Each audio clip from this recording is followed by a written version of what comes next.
Alrighty, what's going on, ladies and gentlemen? Welcome back to the channel for another market update. Today we had some exciting stuff go on, but I will say this is not as much volatility as I was expecting. I was expecting us to have a larger move in one way or the other, and as you see, we are barely down. All right, so let's go over it. Let's go over what was said today, right after we go over the TA. All right, so starting with that. Go over the daily time frame, which keep in mind, this is being recorded at 3:04, the beginning of power hour, so something can very easily be said from Powell, and markets can go heavily in one way or the other. So letting you know, this candlestick is likely to change going into the end of the day. All right, so you are falling off of inclining volume. I told you guys that we are setting up to fall coming out of FOMC. That is what we have just witnessed. All right. I did think it was going to be a bit more explosive to the downside. Like I just mentioned, this is kind of just, this is not expected. All right. Straight up. I'm pretty sure anybody who did a strangle with today's expiration, I think you got screwed. All right. I don't know how screwed, but I will say right now, even my Friday expiration, they did not play out yet. All right. So I am still just holding those because I do believe we will be going in one direction or the other going into the end of the week. I don't believe we're just going to trade flat. That would be unfortunate if we do so. But hey, that is a lesson to bring into the next strangle. All right. I'm still getting this down. I am frustrated that things aren't going as easily as I have planned them. But at the same time, again, that is just a lesson that we can bring into the next one. So that is that. All right. So you do have a no special in particular candle we got going on here on SPY QQQ. But you do have a doji candlestick here, a red day with inclining volume on QQQ. You did not have inclining volume on SPY, but with the end of the day volume spike, you will be picking up there with your volume. Which means, yes, you did fall in volume. Now, that does mean tomorrow we have that 85% probability of going green on SPY. And that is because VIX closed red yesterday with SPY closing red. So that gives it an 85% probability of having an up day within the next two trading sessions. SPY, that is. All right. So what do we got going on, Mr. VIX? All right. You have a bearish engulfing candlestick. All right. Yeah, I mean, it is what it is. Mr. VIX has really just been beaten down for quite some time now. I pointed out not too long ago.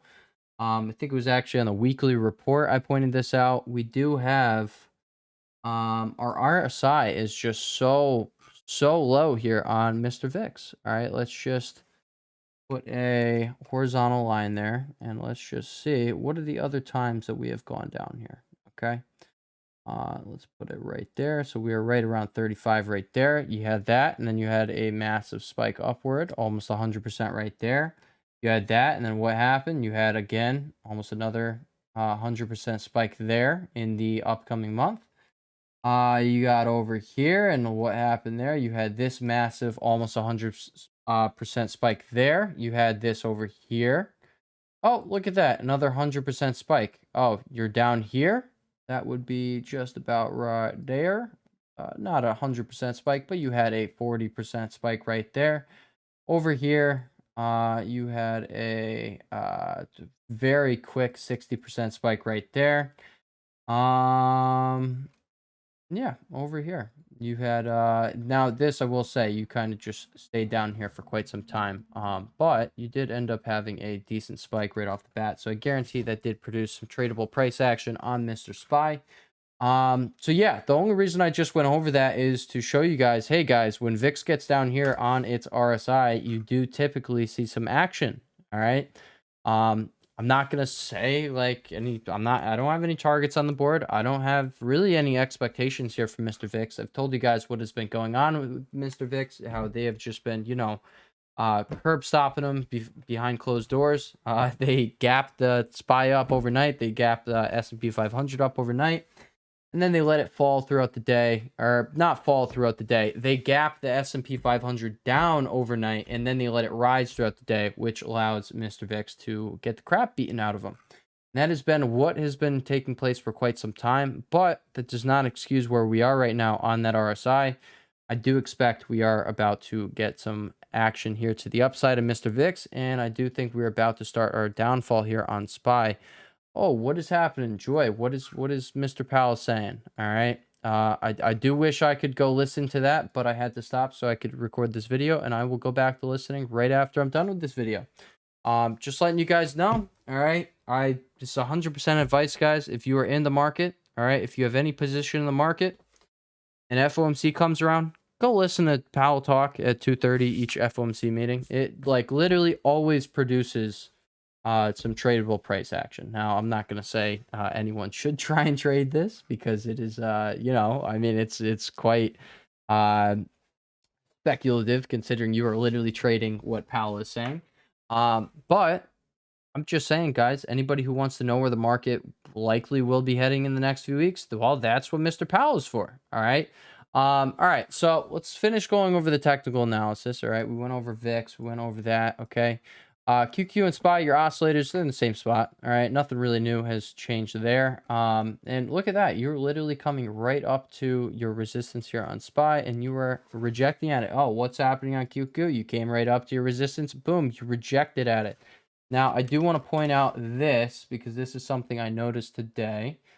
Where's my indicator? There's my indicator. There's my moving average. We're just going to pop on the 200 MA. So I mentioned yesterday's video that we had the DIA, which is the Dow Jones Industrial Average, ETF that tracks that. I noticed that, or I pointed out that we are sitting on top of our 200 MA, which happened right before we fell off a cliff last time. All right, now we come over to IWM.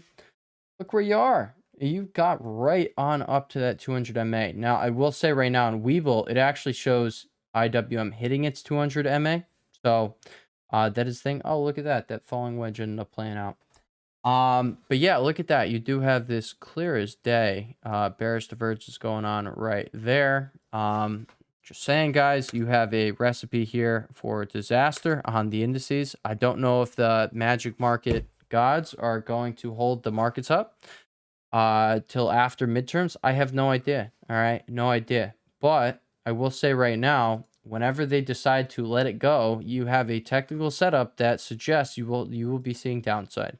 I don't know if lows are going to be hit. We will approach that as it comes, you know. I will be here each and every day here on YouTube. I will also be on Webull, likely every day. Some days I might decide to take off over giving the written updates on Webull. But all in all, guys, I am here for you. All right. Also here for me. The reason I want to do these updates here is just because this is literally just, I mean, it's carving my skill set out. This is pretty much what it is. All right. So even though you guys are benefiting from this, guys, all in all, I'm the guy who's benefiting the most from it. All right. This is my skill set I'm talking about. This is what I plan to act as my money printer for the rest of my life. So, all right. So going over the smaller time frames, we can look at the 4 hour. VIX, nothing has changed on Mr. VIX. All right. Mr. VIX has, he's taking a seat right now. But I will say right now, you did come in and you are testing where you broke out from. And honestly, I am I have no opinion here. All right. I like don't really care where you go from here.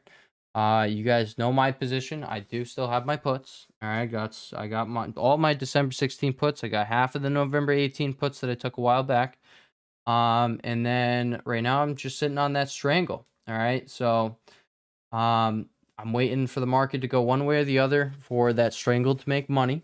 All right. I do hope it does end up, not just going flat here over the next few trading sessions. I really hope we don't just trade flat. I do need one of those sides to make up for the other side. And if not, I mean, hey, guys, that is a lesson on me. All right. That is like straight up just what I will be bringing into the next big event that I can use a strangle on. All right. But yeah, guys, you have your 4 hour oscillators kind of just sitting in the middle here. So let's look to the hourly time frame, and you have your hourly time frame here. Clear as day, you made that lower low there. Well, you made the higher high there. You have the same thing going on over on your stochastic. Your stochastic is crossing up. What do we got going on Mr. Q's? Mr. Q's, you got the same exact picture there, making that bullish divergence there. You got the same thing on your stochastic. Your stochastic is crossing up over on VIX. Again, VIX doesn't really matter, dude. I'm going to be completely honest. I want VIX to come back into our analysis. I really do. But if they want to keep being jerks and beating them up behind closed doors, then that's just, he's not going to be that much of an important factor. But what I will say is you still have that daily bullish divergence here, and you have your stochastic all the way deeply oversold over there. You have your RSI. We just talked about that. I'm just saying, guys, if, VIX definitely does have a setup that will likely produce an impulsive move to the upside in the near-term future. I have no crystal ball, so I don't, I don't know exactly when these things are going to be happening. But again, like I said, I will be here each and every day. I will keep you guys updated, and yeah, I mean, we'll see it when it comes. All right, but all in all, guys, we're ready for this. All right, whenever this down move does start, guys, I'm ready. I'm positioned. I hope you guys are. And yeah, I think that is about. I think that is going to be what we are about to see. It rhymes. All right, so with the TA out of the way, and by the way, guys, I am honestly, I'm leaning towards this thing is queuing up for a bounce going into tomorrow. But again, you guys know the daily setup, and this is the daily setup. I mean, we are waiting to fall off a cliff here. Again, I don't know when that is going to start, but it should start in the relative near-term future. You have midterms, I believe, ending on the 8th, and again, it is possible that the market gods, they decide to, either hold you up here or make you keep on going into that date. But after that date, there really is nothing holding this bad boy up. As Powell just confirmed, fundamentals are still absolute dog crap. Holy crap, they're killing our boy QQQ. That is rough. That is rough, guys. That is rough for my boy Q.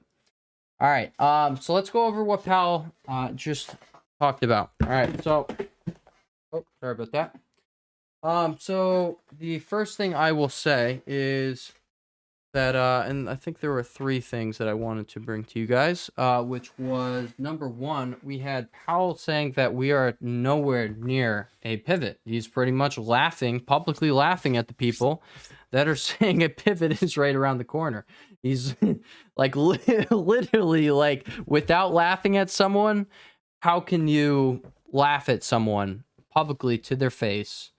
And that's what he just did to anybody with Fed pivot hopes. All right, he pretty much said that, like, we are in no position to stop the rate hikes, but at the same time, very shortly after he said that, he then also said that there will be a time that they do pause rate hikes, paraphrasing, all right? But he said that there will be a time where they do stop rate hikes / pause rate hikes, and that might be at the next meeting. So, I mean, all in all, I think Mr. Powell is kind of pretty much trying to tell people what I've been telling you guys for the past few weeks, that, like, hey, guys, we are nowhere close to a Fed pivot. They can't physically stop doing what they're doing, or, like, their superpower goes out the window, and all in all, Fed credibility goes out the window, which, yeah, then that means, oh, their superpower is gone, and they can't pump the market ever again. So that's worst case scenario, and I think Powell just kind of just told us that, like, hey, guys, we can't risk it, all right? We cannot risk it, all right? So, like, there were some bullish things said, there were some bearish things said, okay? I would say, what he said about, hey, next meeting, we might have the pause of rate hikes. Yeah, guys, that's bullish as shit. All right. But at the same time, him saying what he said right before he said that is not bullish at all. It's, like, very bearish. He said that we literally need to, oh, and here's the third thing, by the way. The rate hikes need to be increased further than what they are at right now. He expects, I believe he said this, all right? At least it was something along the lines of this, if it wasn't exactly this. He said that we will have rates over 5%.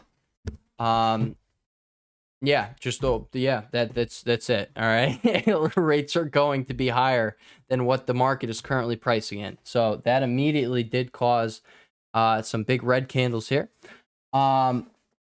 But I'm just saying, guys, we had like a very mixed bag here, and I think that's all in all why we didn't get that massive move here. Like, this is chicken shit, guys. 3%.